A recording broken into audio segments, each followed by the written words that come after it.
Saudara penonton yang saya hormati sekalian, saudara sedang mengikuti debat agenda daily. Dua pendebat yang diundang ialah Yang Berhormat Datuk Ahmad Sabri Cik dan Datuk Seri Anwar Ibrahim. Dan judul perdebatan kita ialah hari ini bentuk kerajaan, esok turun harga minyak. Kita sampai kepada pusingan yang kedua terakhir dan saya akan mengemukakan soalan ini pertamanya kepada Datuk Seri Anwar dan kemudian akan dijawab oleh Datuk Ahmad Sabri Cik. Soalan saya ialah, Datuk Seri, rasanya tak perlulah jadi Perdana Menteri untuk membantu meringankan beban rakyat. Kenapa tak sumbangkan idea bernas untuk tujuan itu pada masa ini tanpa perlu misalnya cakap-cakap mengenai menukarkan kerajaan? Silakan. Terima kasih.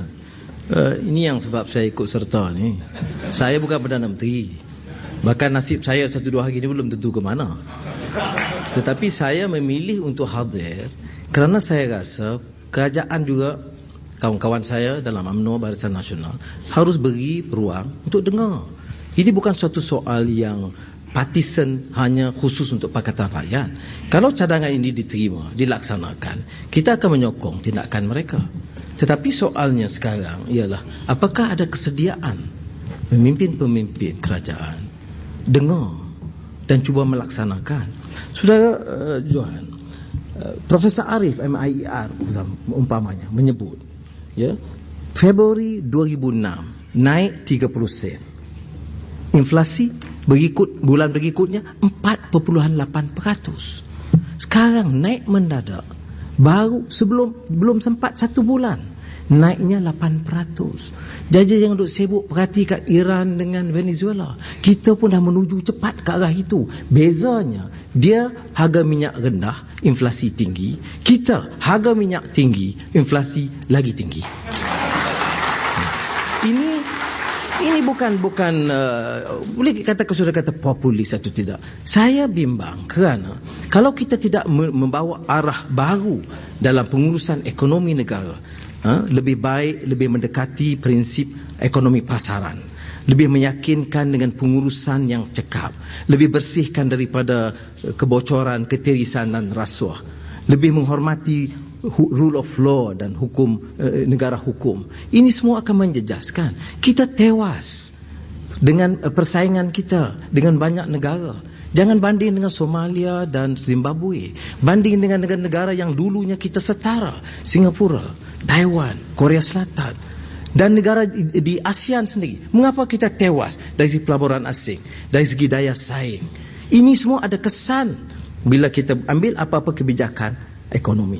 Saya masih yakin Malaysia dengan kekuatan yang ada, sumber termasuk kekuatan dari minyak dan petroleum, itu punya potensi yang besar dengan syarat pengurusan kerajaan itu cekap dan bersih dan sedia mendengar dan mengorak cepat untuk bersaing dengan negara lain. Terima kasih Datuk Seri. Silakan Datuk. Ya. Kalau tadi bila di IPP disalahkan Dr. Mahathir, tapi selepas itu saya pernah mendengar Saudara Anwar cakap Mahathir lah pemimpin paling hebat. Malah pernah dia kata kalau boleh dipintal awan di langit akan kupintal dengan nama Dr. Mahathir dan Siti Hasmah pada waktu itu. Ada orang kalau tak setuju dia letak jawatan lah pada waktu itu. Tapi kalau saya katakan populisnya begini. Kalau sebelum pilihan raya, dia katakan bahawa kalau memerintah sebelum pilihan raya, nak turun bawah daripada harga RM1.92. Sepatutnya tak timbul sekarang ni nak bercakap di bawah 50 sen sahaja daripada harga yang ada sekarang. Kita mesti kembali pada asas. Ucapan ini dibuat berasaskan kepada ucapan sebelum pilihan raya. Sebelum pilihan raya. Kalau langkah awal, langkah yang seterusnya makin murah. Di waktu harga minyak semakin mahal. Apakah kita bercakap harga minyak di Malaysia semakin murah, artinya kita akan membebankan negara dengan subsidi yang lebih tinggi dan ini sama sekali bertentangan dengan mana-mana prinsip ekonomi yang sehat. Kalau kita tidak mengikut prinsip ekonomi yang sehat, kita akan menyebabkan negara kita akan terus dibebankan dengan beban baru. Mungkinkah kita nak berhutang selepas ini? Dan kalau kita berhutang, dengan siapa yang kita nak berhutang? Kalau tidak dengan peminjam-peminjam ataupun alung-alung antarabangsa. Sebab itulah kalau dikatakan tentang menggunakan wang Petronas, misalnya, tahu tak, daripada apa yang kerajaan dapat sekarang ini, sebenarnya daripada keuntungan Petronas Berhad, jangan kita cakap tentang grup Petronas Group ataupun kumpulan Petronas yang termasuk Cari Gali, Petronas Dagang dan sebagainya yang melibatkan saham-saham orang lain. Daripada keuntungan Petronas itu, sebenarnya yang telah diberi pada kerajaan ialah sebanyak 91% telah diberikan. Apa lagi yang kita nak ambil daripada Petronas selepas ini? Dan kita kena ingat bahawa Petronas kuat dan maju sekarang ini. Petronas dan kuat dan maju selama ini kerana siapa? Kalau tidak kerana kerajaan UMNO dan Barisan Nasional.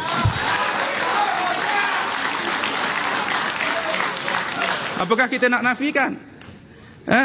Kehebatan yang dibuat oleh Petronas selama ini adalah kerana dorongan yang diberikan oleh kerajaan. Kita tidak bebankan Petronas, kita benarkan Petronas untuk melabur kembali. Dan kita tidak mengambil segala-gala yang ada pada Petronas. Kalau dikatakan penyalahgunaan kuasa, selalu saya beritahu tadi, ianya kalau kita terpisah daripada negara-negara lain, hanya negara kita sahaja yang minyaknya naik, boleh kita kata demikian. Tetapi kita menerima realiti dan hakikat masalah ini adalah masalah global yang tak boleh kita lari daripada hakikat.